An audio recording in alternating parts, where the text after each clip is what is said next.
Hi అండి. నేను మీ love you mummy. దోసపిండి 4 రోజులైనా పులవకుండా వెనకటి కాలంలో ఫ్రిడ్జ్‌లు ఉండేవి కాదు కదా! అప్పుడు దోసపిండిని 4 రోజులైనా పులవకుండా ఎలా ఉంచేవాళ్ళో నేను మీకు ఈ వీడియోలో చూపిస్తానండి. మీ ఇంట్లో కూడా ఫ్రిడ్జ్ లేకపోతే మీరు కూడా ఈ టిప్ ఫాలో అయ్యి 4 రోజులైనా దోసపిండి పులవకుండా ఉంచుకోవచ్చండి. అందుకని ఈ వీడియో చివరి వరకు చూడండి. చూసి నేను ఎలా తయారు చేశానో ఈ పిండిని మీరు కూడా అలాగే తయారు చేసుకోవచ్చు. నేనైతే ముందు ఒక గ్లాసు మినపప్పుని నానబెట్టి రుబ్బేసుకున్నానండి. రుబ్బుకున్న తర్వాత 3 గ్లాసులు తడి బియ్యం పిండి పట్టుకున్నానండి. బియ్యం నానబెట్టి వాటిని పిండి పట్టుకున్నాను. తడి బియ్యం పిండి అండి ఇది.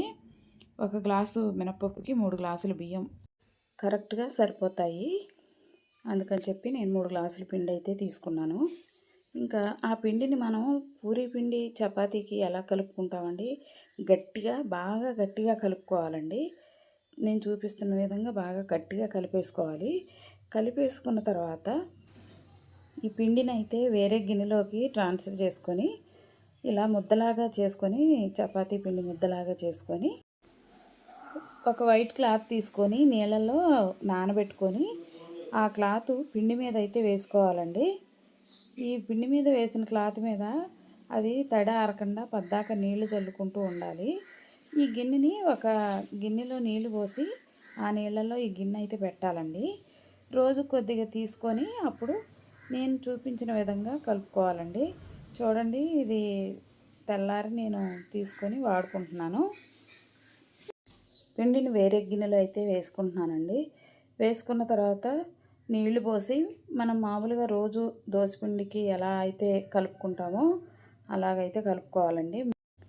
మిగిలిన పిండి మీద మళ్ళీ క్లాత్ వేసేసి ఒకసారి నీళ్ళు అయితే జల్లుకుంటే సరిపోద్ది. ఇదిగో చూడండి, నేనైతే దోసపిండి ఇలా కలుపుకుంటున్నాను. కలుపుకొని పక్కన పెట్టుకున్న తర్వాత చికెన్ అయితే వండుకుందామండి. చికెన్ కోసం నేను మసాలాలు అయితే ప్రిపేర్ చేసుకుంటున్నానండి. ఉల్లిపాయలు, పచ్చిమిరపకాయలు, అల్లం, కొత్తిమీర ఇవన్నీ శుభ్రంగా కట్ చేసుకొని పక్కన పెట్టుకుంటానండి. చూడండి, చూపించిన విధంగా నేను ఉల్లిపాయలు అయితే రౌండ్గా కట్ చేసుకుంటానండి. ఎందుకంటే ఉల్లిపాయలు రోట్లో వేసుకొని దంచుకునేటప్పుడు ఎగిరిపోకుండా ఉంటుందని చెప్పేసి ఉల్లిపాయలు అయితే నేను రౌండ్గా కట్ చేసుకుంటానండి. తర్వాత పచ్చిమిరపకాయలు, కొత్తిమీర ఇవన్నీ కట్ చేసేసుకొని పక్కన పెట్టుకుంటానండి. పక్కన పెట్టుకున్న తర్వాత ఒక రోల్ తీసుకొని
మసాలా రెడీ చేసేసుకున్నాం కదండి. ఇప్పుడు కూర అయితే ప్రిపేర్ చేసుకుందాం, కూర తయారు చేసుకుందామండి.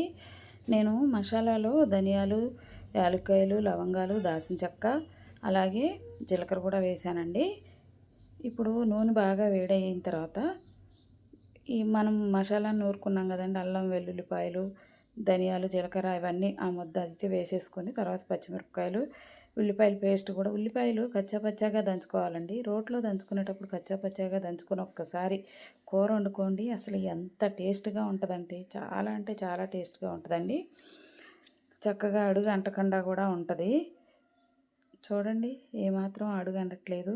అల్లం వెల్లుల్లి పేస్ట్ వేయగానే కూరలో అడుగు అంటుద్దండి, కానీ ఇదైతే అంటట్లేదు. చికెన్ అయితే మా తమ్ముడే దగ్గరే కొట్టిస్తానండి, చాలా బాగా కొడతాడు. నాకు నచ్చిన విధంగా కొట్టిస్తాడు, అన్నీ బోన్స్ లేకుండా. ఇంకా నేనైతే మసాలాలో ఈ చికెన్ అయితే వేసేసుకున్నానండి. వేసేసుకున్న తర్వాత 2 స్పూన్లు ఉప్పు వేసుకున్నాను. 2 స్పూన్లు కారం కూడా వేసుకుంటున్నానండి. తర్వాత సరిపోతుందో లేదో చూసుకొని పచ్చిమిరపకాయలు వేసుకున్నాం కదా, సరిపోకపోతే తర్వాత మళ్ళీ కొద్దిగా వేసుకోవచ్చు. ముందే వేసుకుంటే కారం ఎక్కువైపోతే తినటం కష్టమవుతుంది కదా. 1 స్పూన్ పసుపు అయితే వేసుకున్నాను. బాగా కలిపేసుకున్నానండి. చూడండి, ఈ రకంగా కూడా తినొచ్చు, కానీ మనం ఈ చికెన్ దేనికి ప్రిపేర్ చేసుకుంటున్నామంటే దోశ కోసం చేసుకుంటున్నాం కాబట్టి దీంట్లో ఇప్పుడు నేనైతే 2 గ్లాసులు వాటర్ అయితే పోసేస్తానండి. ఎందుకంటే దోశలో పులుసుగా ఉండి ఎక్కువ పులుసు వేసుకొని దోశ వేసుకొని తింటుంటే ఉంటుందండి, ఆ టేస్టే వేరండి. చాలా అంటే చాలా బాగుంటుంది. 2 గ్లాసుల నీళ్ళు అయితే పోసేస్తానండి నేను. పోసేసి చాలాసేపు మరగనిస్తానండి. కొత్తిమీర వేసేసిన తర్వాత బాగా మరగనిస్తాను. ఇప్పుడు వేసిందే కాకుండా మళ్ళీ దింపేటప్పుడు మళ్ళీ ఇంకా కొంచెం కొత్తిమీర వేస్తానండి. ఆ కొత్తిమీర రసం పులుసులో దిగి దోశలోకి ఉంటుందండి. అసలు చాలా బాగుంటుంది. మా వీడియో కనుక మీకు నచ్చినట్లయితే లైక్ చేయండి, షేర్ చేయండి, సబ్స్క్రైబ్ చేయండి, కామెంట్ పెట్టండి.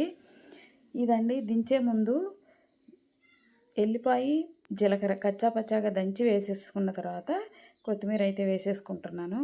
ఏమండి, నా వీడియో చివరి వరకు చూడండి. నాకు తప్పకుండా మీ సపోర్ట్ ఉంటుందని అనుకుంటున్నాను. ఇప్పటివరకు నాకు సపోర్ట్ చేశారు, చాలా చాలా థ్యాంక్స్ అండి. అలాగే ఇక ముందు కూడా నాకు సపోర్ట్ చేస్తారని అనుకుంటున్నాను. దోశ చూడండి, వేసిన తర్వాత ఆ పిండి చాలా మెత్తగా వస్తుందండి. చక్కగా వేయగానే ఇట్లా బెజ్జాలుగా వచ్చే దోశ చాలా మెత్తగా ఉంటుందండి. చూడండి ఎంత బాగుందో. ఇంకా దీంట్లో చికెన్ పులుసు వేసుకొని తింటే ఉంటుందండి. ఒక్కసారి మీరు ట్రై చేయండి, అసలు మళ్ళీ ఇలాగే కావాలంటారు. చాలా చాలా టేస్టీగా ఉంటుందండి. నాకైతే చాలా బాగా ఇష్టం. మీకు కూడా ఇష్టమైతే కామెంట్ పెట్టండి, లైక్ మాత్రం తప్పకుండా చేయండి ప్లీజ్.